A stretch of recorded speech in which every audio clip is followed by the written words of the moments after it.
Welcome to day 1851 of What You Up To Now. Sharon Horne-Ellstrom here, documenting the journey.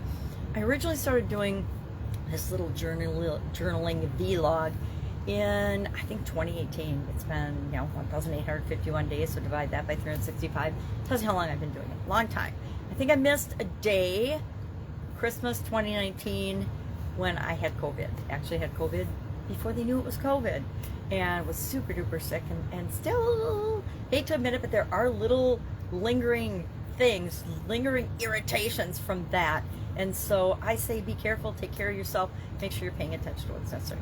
I need heart surgery this year, so I'm very, very careful.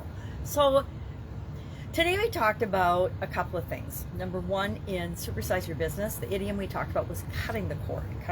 And the cord meaning, and trace back to, of course, birth, right? Life and birth. So it's been around for centuries, even though they're not sure who first started saying cut the cord. But probably the first person that ever delivered a baby, or the woman that first had a baby, that was one of their thoughts. So I got to cut the cord so that the baby can be separated from me.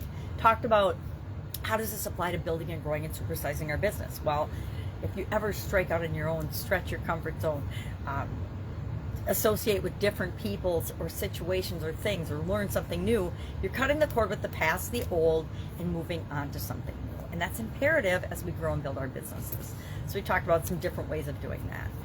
Our topic for this year's annual challenge, the Get Your Goals annual challenge, is a mood journal, and it as a tool to help us understand our moods and our emotions, our triggers, and how we can improve and our emotional intelligence, because emotional intelligence is a component of our emotional well-being, in order to have a happier, better life, get more of what we want, which is what the challenge is all about.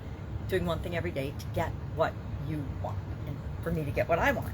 So we talked about that, and I shared last year I did a mood journal as part of the BU 365 day challenge, and I only did it for like the month of February. I didn't keep it up for the whole year, but I didn't commit to. But now this year, I think I'm going to combine it with my gratitude journal and ask myself those mood questions.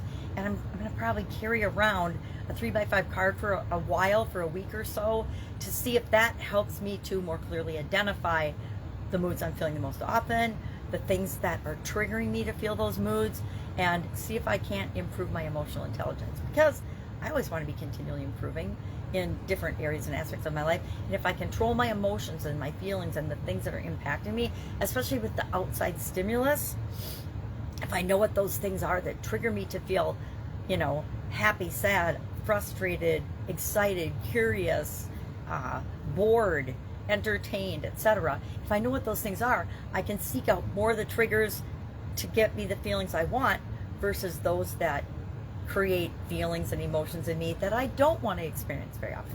Am I going to always experience the spectrum of emotions? Of course, we all are.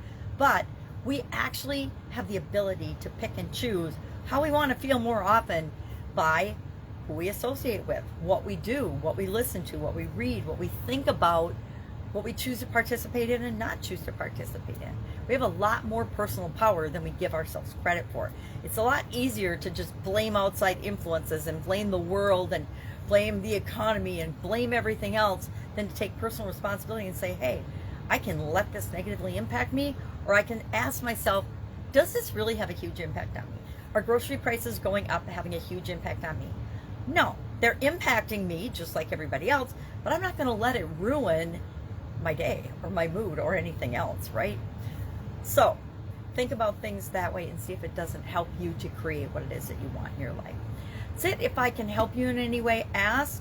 Otherwise, I'm going to go about doing the things that are important to me, and I invite you to do the same. Have an awesome day, and I'll be with you tomorrow.